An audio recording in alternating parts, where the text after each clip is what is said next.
Hi, I'm Dez, and I'm ready to learn. Are you? Hey, what's up? I'm Dez, and today we're going to talk about multiples of 2. Now, don't worry, I won't just throw math at you without making it make sense.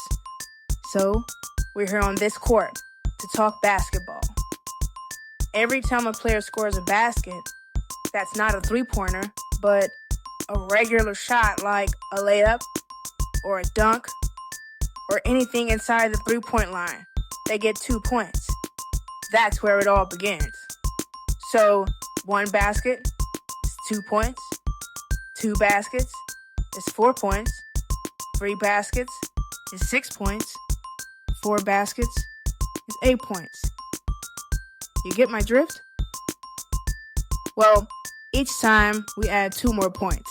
It's like a player hitting bucket after bucket after bucket after bucket.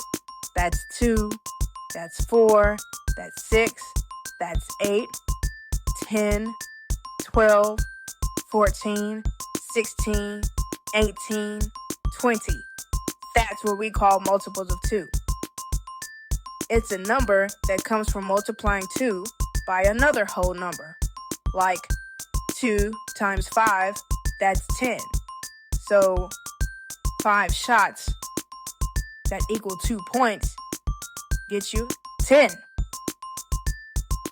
2 times 8, that will be 16.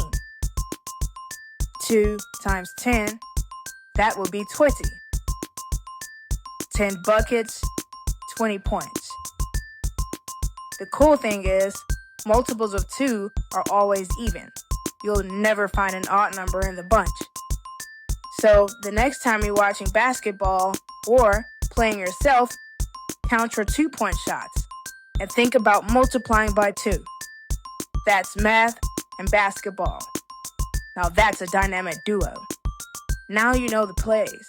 So I guess I'll catch you in the next lesson. Stay focused and on top of your game until next time. Thanks for watching and learning with me. If you had fun, don't forget to like, comment, and subscribe. And I'll see you next time on Learning with Dez.